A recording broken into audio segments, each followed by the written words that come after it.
Strikes, marches and a global fight for equality. We'll discuss the impact of International Women's Day and its call to be bold for change. I'm Shuli Ghosh. You're watching Insight.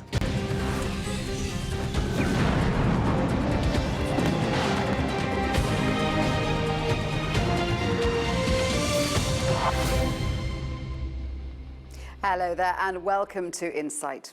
All around the world, women are marching, protesting and going on strike to mark International Women's Day. It's been called one of the most political days in the event's history, with women staying away from work in more than 50 countries in the first global women's strike. We're also being asked not to do domestic chores like cooking or cleaning. For more than 100 years, Women's Day has been the focus for the drive for social, economic, cultural and political equality, a day to celebrate the achievements of women. So our question today, is it making any difference? Well, it might be a day without women elsewhere, but luckily not here. Let's introduce our panel to you. We're joined by Anjali Rauf. She's founder and CEO of Making Her Story, an organisation that works to end abuse and trafficking. Ugo Aranze, who's the founder of the Onyx Dining Club, a group that supports and empowers young women and disadvantaged girls. Also with us is Britta Fernandez-Schmidt, Executive Director of the charity Women for Women International. And reporter Miran Gidda from the weekly news magazine Newsweek. She's passionate on issues of race, immigration and inequality. Ladies, thank you very much indeed for being with us here today on International Women's Day. Let's start with the whole concept of a day just for women. Do you think that it's right? Does it help us? Anjali, what do you think? Well, in my world, International Women's Day should be every day, because until the crimes and the inequalities that we're striving to demolish, if you like, are through with and are no longer existent, we definitely need a global day to highlight the injustices that women are facing. And it's something that allows us to celebrate also the achievements we've made, but also highlight to the world that actually we haven't gone far enough.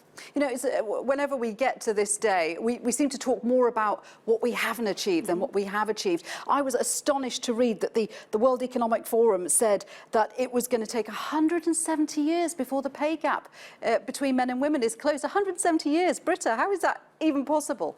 Yeah, and I think it said something like, you know, we'll be living on Mars before then.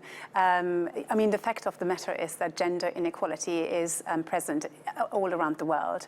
The attitudes that we grow up with, and the gender roles that we are assigned, if you're a woman or a man, are very much part of our society, and that is what we need to challenge. And it's going to take a long time because we can change laws, but we also need to change attitudes. And we have seen over the last, say, 25 years that I've been working on women's rights, that change is possible if you combine legislation with changing of attitudes, but it's slow and it takes a long time. I think we can probably accelerate the 170 years. Well, I'd hope so. Ugo, I mean, you're a managing director. How easy was it for you to climb those ranks and get to a pretty senior position, which a lot of women aren't able to make? Yeah, I mean, it's definitely a challenge. I came from a banking background and so was able to, accelerate my career to the point where I left at a fairly high level. But I did, at some point, decide that there were other opportunities for me that I wanted to pursue just from a personal desire. And that led me from America to London and eventually to launch my own business. So I think I've seen the platform from a corporate standpoint and the challenges that women face, and they're definitely very real. Do you think that's part of it, that we have to sort of make a trade-off between going for the high-flying, high-paid jobs? I mean, I know when I had my daughter, I took the decision to go from being a full-time international correspondent for a well-known TV station to going part-time. Do you think a lot of women make those kind of decisions? I mean, I don't think it should be a trade-off. Yeah, you're right, it shouldn't be, but it is. I mean, yeah, you're right. I think a lot of women do have to make those decisions. At the end of the day, I was talking about this with a friend, it's still, you know, more acceptable for a man to, say, walk out on a child or to not do very much childcare than it is for a woman. At the end of the day, when women have children, we see it. They leave to go on maternity leave and then they come back. If they're lucky enough that the job's still there, they often find that they're coming back and they're sort of staying stuck at quite a low level. It's just sort of the reality, and it has to change. Did you hear what that... I don't know. Did you hear what that Polish MP said the other day? That women deserve to be paid less because we're weaker and we're less intelligent. I'd like to get him here to say that to all of us. But is there perhaps a perception in the sort of the higher echelons in the power structure that this is not a serious issue that needs to be discussed quite as much in the Western world, where we do have legislation for equal pay?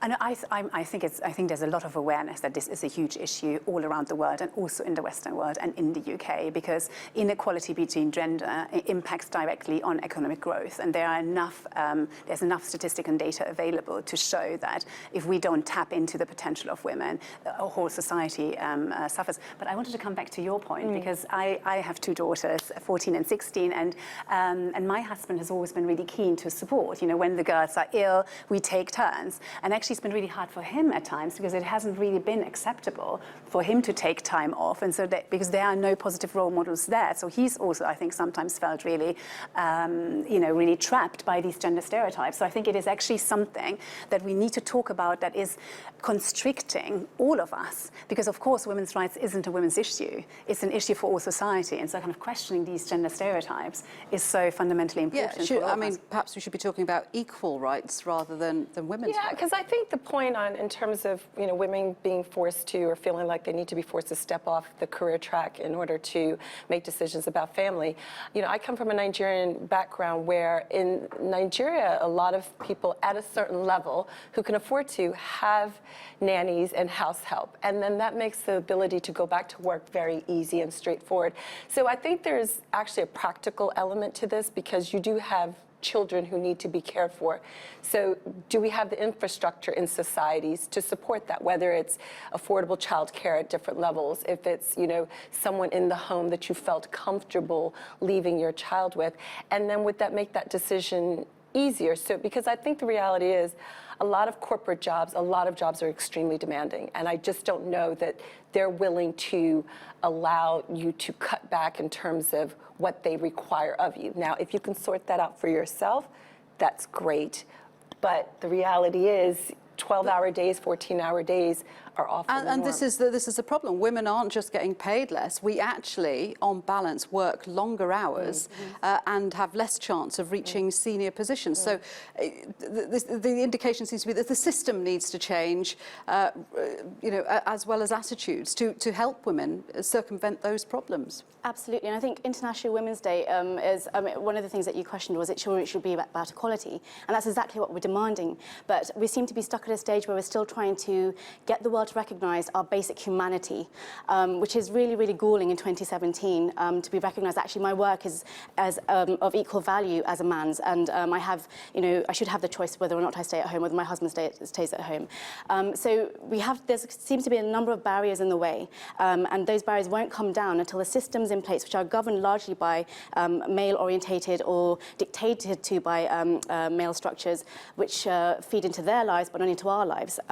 They need to be taken apart, but there can't be a fear surrounding it. When it comes to the word feminism, a lot of people shudder, but the root meaning of feminism is simply equality. It's not me trying to become better than a man. We don't want to go around Amazonian style and beat all the men to death. We just want equality. But before we can do that, we need to be recognised for our humanity and be recognised as a human being which has the same rights and who has the same ambitions and desires as our fellow men. So going back to what you said about picking apart the gender roles that were assigned as children, all of that comes into play when it comes to the bigger structures. So it has to be picked apart at all levels. And I think International Women's Day is a way to highlight the fact that yes, we have these structures in place that we need to demolish and rebuild, but we can't do it alone. We want the men with us.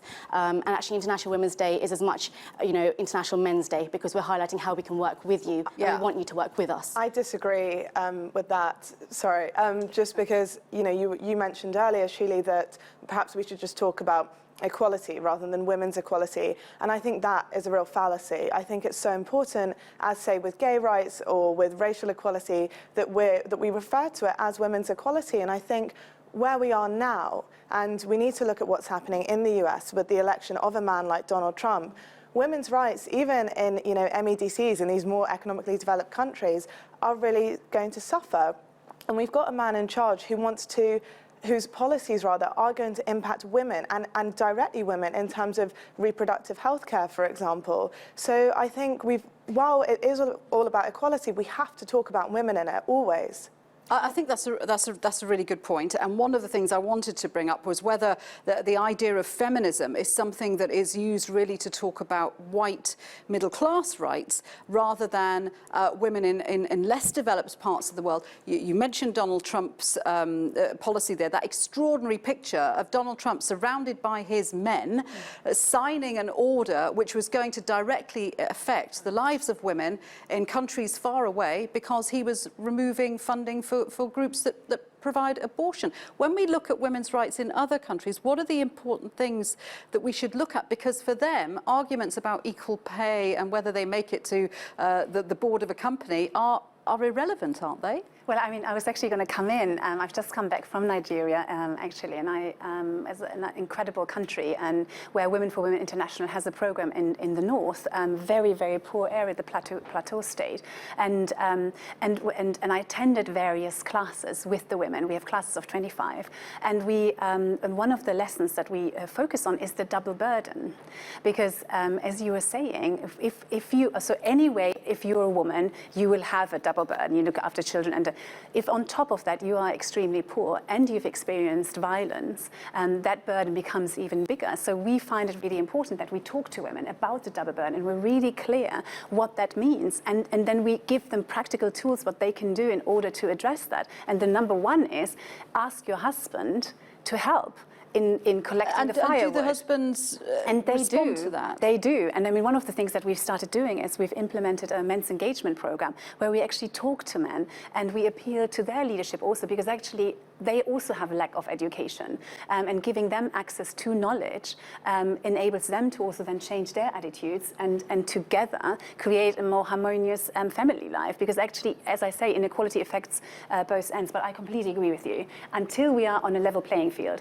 we got to name it. You know, we got to specifically. There's a lot of work women. to do in some countries, though, isn't there? Because women are still expected, or girls, I should say, are expected to, I don't know, leave school at 13. Very often they get married off at 15. They don't have much control over their reproductive rights. So you know, women's rights in those countries have a direct impact on the societies and the kind of societies that they live in. Well, I think they do here as well. I think what's important to note, because this was brought up during the Women's March, I think it was someone like Piers Morgan who might have tweeted and said, well, you're not concerned about what's going on in Saudi Arabia. And I think, you know, as feminists in the Western world, we need to say, you know, there is a problem here that women are still not represented fully in the workplace, which affects our economies as well. And then in these less economically developed countries, they're really not represented. And, you know, there are so many stats about this, you probably can quote them off by heart, but that if these women who are denied education, these young girls, were given the education, were able to enter the workforce, these countries would see tremendous economic growth. So the fact that women are unequal to men is affecting all of us. One last question in this half to Ugo. Do you think that, what do you think of the global women's strike, for example, or this idea of a day without a woman, which is one of the campaigns that is going on? Is that going to make people sit up and take notice? I think in ways it does. I mean, I think that every struggle, there's going to be resentment. There's going to be people who say you're not accomplishing anything, you're not achieving anything. But ultimately, I think what this is always about is about bringing awareness and fighting the fight. And perhaps people do it in their own ways. And so for someone who feels like staying at home is making a statement and they can follow that up in conversation, that's great. But for someone else, it might be something that they get dismissed for, and it's just, you know, easily negated. It's quite difficult for a lot of women to stay home. Exactly. From work. So I think to the point of International Women's Day and whether it's Black History Month, International Women's Day is, it does focus the mind. And I think it gives a platform for people to have the conversations and take it where it can. Obviously, if at the end of the day tomorrow, you know, nothing else comes of this, then the day was wasted. But do people, you know, does it plant the seed somewhere? Does it say we're not going away? Does it say we look different across the platform? Does it say in one society it might be these issues, in another society it's as basic as allowing your daughter to even go to school and get educated? And so I think that when I think about some of those countries where they're male-dominated, patriarchal, government-supported at every level, how difficult it must be even to start learning that you actually have a voice, you actually are entitled to an opinion. Okay. Incredibly hard. Well, the conversation will continue, ladies. We're going to take a short break now. You're watching Insight. Join me and my panel for more on International Women's Day in just a moment.